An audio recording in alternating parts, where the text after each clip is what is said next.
بسم اللہ الرحمن الرحیم۔ فرشتے اللہ تعالیٰ کی وہ مخلوق ہیں کہ جنہیں خدائے وحدہ لا شریک نے نور سے پیدا فرمایا ہے۔ یہ ہماری نظروں سے پوشیدہ ہیں، مگر انہیں ایسی طاقت دی گئی ہے کہ اللہ کے حکم سے جس شکل میں چاہیں ظاہر ہو جائیں۔ ان کا کام صرف حکم الہی کو بجا لانا ہوتا ہے۔ یہ حکم ربی کے خلاف ایک لمحہ بھی نہیں گزار سکتے، یعنی یہ ہر قسم کے گناہوں سے پاک ہوتے ہیں۔ اسلام نے فرشتوں کی شان میں ادنیٰ سی گستاخی پر بھی حد کفر لگائی ہے۔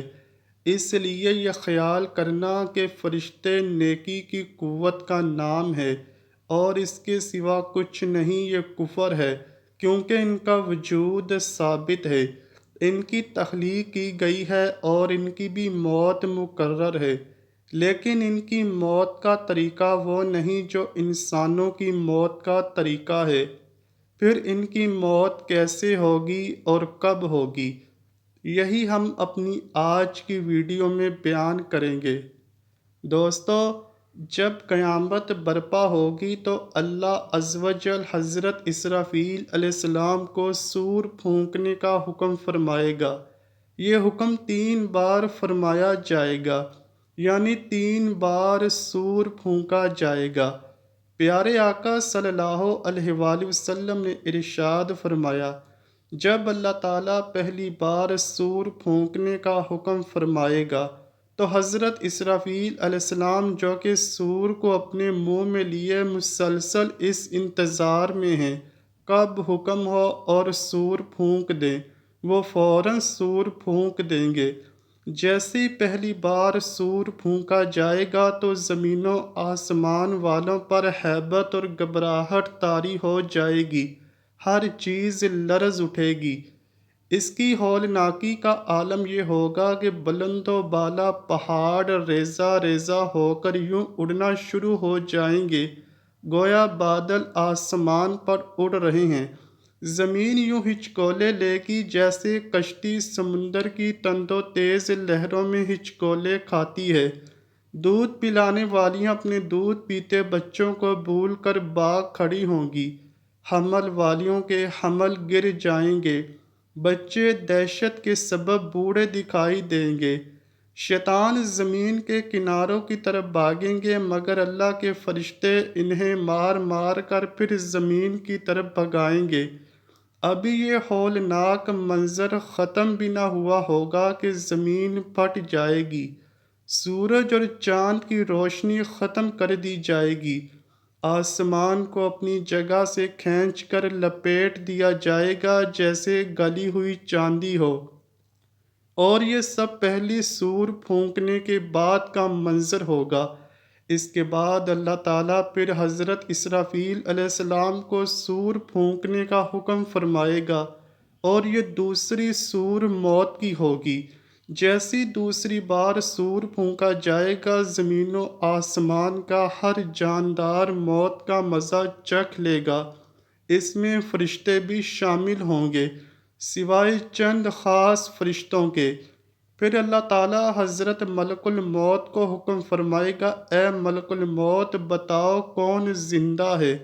وہ عرض کریں کہ یا الہی تو زندہ ہے اور تجھے کبھی موت نہیں آنی، تیرے سوا عرش کو اٹھانے والے فرشتے بھی زندہ ہیں، جبرائیل و میکائیل اور میں بھی زندہ ہوں۔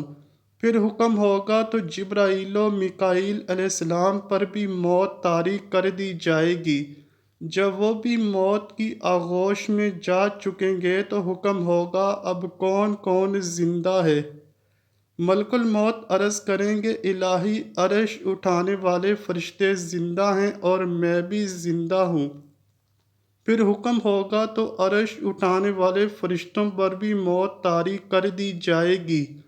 بالآخر زمین و آسمان پر سوائے حضرت ملک الموت کے کوئی زندہ نہیں بچے گا۔ پھر خدائے وحدہ لا شریک کا حکم ہوگا تو خود ملک الموت پر بھی موت طاری ہو جائے گی۔ پھر اس وقت سوائے اللہ رب العزت کے کوئی نہیں ہوگا، سب فنا ہو چکے ہوں گے۔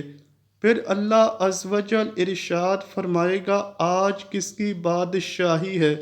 پھر خود ہی ارشاد فرمائے گا ایک اللہ جو سب پر غالب ہے۔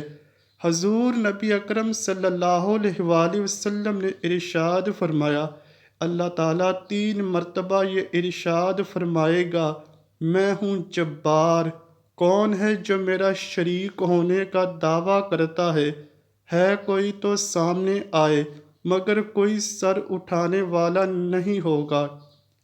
اس کے بعد اللہ تعالیٰ عرش اٹھانے والے فرشتوں کو حکم فرمائے گا کہ زندہ ہو جاؤ، وہ زندہ ہو جائیں گے۔ پھر جبرائیل و میکائیل اور اسرافیل کو زندہ ہونے کا حکم ہوگا، وہ بھی زندہ ہو جائیں گے۔ پھر حضرت اسرافیل علیہ السلام کو تیسری مرتبہ سور پھونکنے کا حکم ہوگا۔ آپ جب تیسری بار سور پھونکیں گے تو ہر مردہ زندہ ہو کر میدان محشر کی طرف چل پڑے گا۔ اس کے بعد حساب و کتاب اور جنت و دوزخ کا عمل شروع ہو جائے گا۔ دعا ہے اللہ پاک ہم سب کو اپنے پیارے حبیب صلی اللہ علیہ وآلہ وسلم کی سنت کے مطابق زندگی گزارنے کی توفیق عطا فرمائے، آمین یا رب العالمین۔ امید کرتا ہوں کہ آپ کو ویڈیو ضرور پسند آئی ہوگی۔ اگر ویڈیو پسند آئی ہے تو ویڈیو کو لائک کیجئے، شیئر کیجئے اور چینل کو لازمی سبسکرائب کیجئے۔ ملتے ہیں اگلی ویڈیو میں، تب تک کے لیے اللہ حافظ۔